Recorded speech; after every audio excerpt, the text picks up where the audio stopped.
Bambanga, before you start your day, in Genesis chapter 12, verse 1 and 2, the Lord said to Abram, go from your country, your people, and your father's house to the land that I will show you. I will make you a great nation, and I will bless you. I will make your name great, and you will be a blessing. These are the words from uNkulunkulu ekhuluma noAbraham before he became Abraham. Utshela uAbraham uthi Abraham sewukhule isikhathi eside uhleli la uhleli khona, wazi waba nonkosikazi wakho wahlala la uhleli khona, kodwa inkinga yakho, there is no growth empilweni yakho. You are stagnant in one position. It's been years uhleli la, but you are not destined for stagnation. You are destined for great things.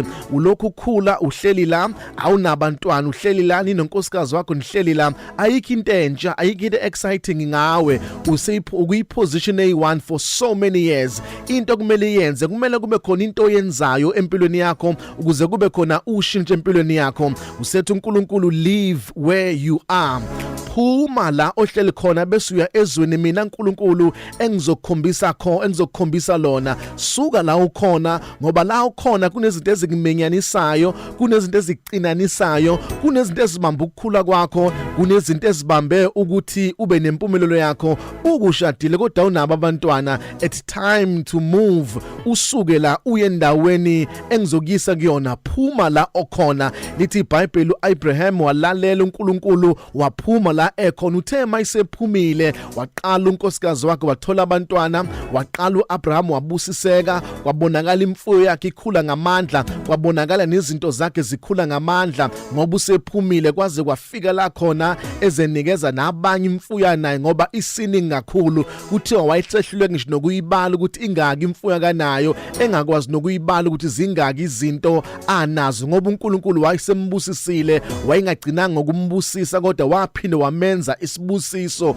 Wayeseyisibusiso uqobola kuAbraham ngoba wayenza isinqumo sokuthi aphume. Ngicela ukukutshela sipha phakathi nonyaka sikuJune, kunezinto obuyifuna kusukela kuqala unyaka kodwa akayiboni zenzeke empilweni yakho. Ubunama resolutions alonyaka ofuna ukwenza empilweni yakho kodwa manje sekuJune awuliboni ushintsho. Kunezinto obufuna ukuzenza kodwa namanje stila kakenze kulutho, usabona umile endaweni eyodwa. Bewuqala unyaka wayitshela wathi ngizokwenza u1 2 and 3 kodwa mawubuka kuyilist yakho akukho nokukodwa kwenzakalayo. Impumelelo ayikho, iprogress ayikho. Bengathi mina namhlanje ake wenza into ethile ke usuke la bewukhona, umuve kubantu kade unabo kuyibona abacindezelayo nabakushonisa phansi.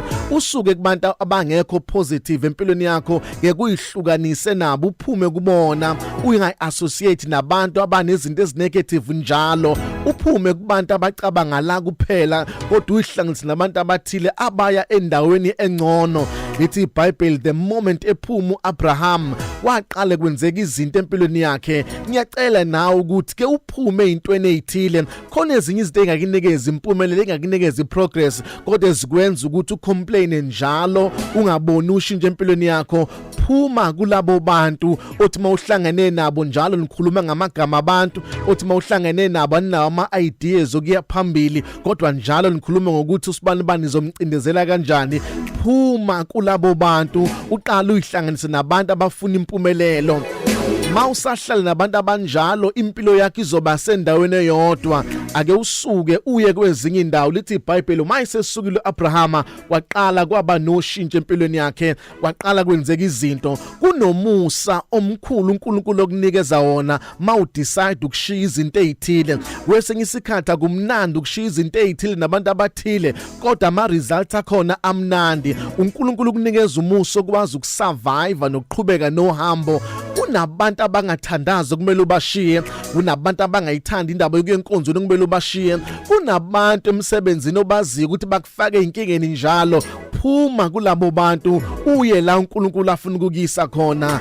Phuma Abraham ezweni okulo uye kwelinye izwe engizokuphumelelisa khona. Abantu bahlela emazweni abahleli kuwona, amazwe ama-grudges, amazwe unforgiveness, amazwe okubukela phansi abanye abantu. Phuma kulelo zwe bese uyaqala ubone kwenzeka izinto empilweni yakho. Mawenze njalo uyothi ushaya uDisemba ngoba sekunezinto oyishiyile, washiya abantu abakufake ekukhulumeni, you will see umehluko empilweni yakho. Yeba kumnandi khona kodwa uyazi ukuthi mawungaphuma kuleyo relationship engenayo impumelelo engenayo inqubekela phambili kuningi okungenzeka empilweni yakho ulokhu ubambelele kuyona ngicabanga ukuthi kuyoba nokhona okuzokwenzeka kumele uphume ukuze inkosi kunikeze okungcono. Abraham phuma kulelozwe ngiyokuyisa mina ezweni elingcono la uyofika uphumelele khona. Ayimphumlani inkwanyana. You are blessed, you are favored and you are set apart. Good morning, Mega Grace Nation.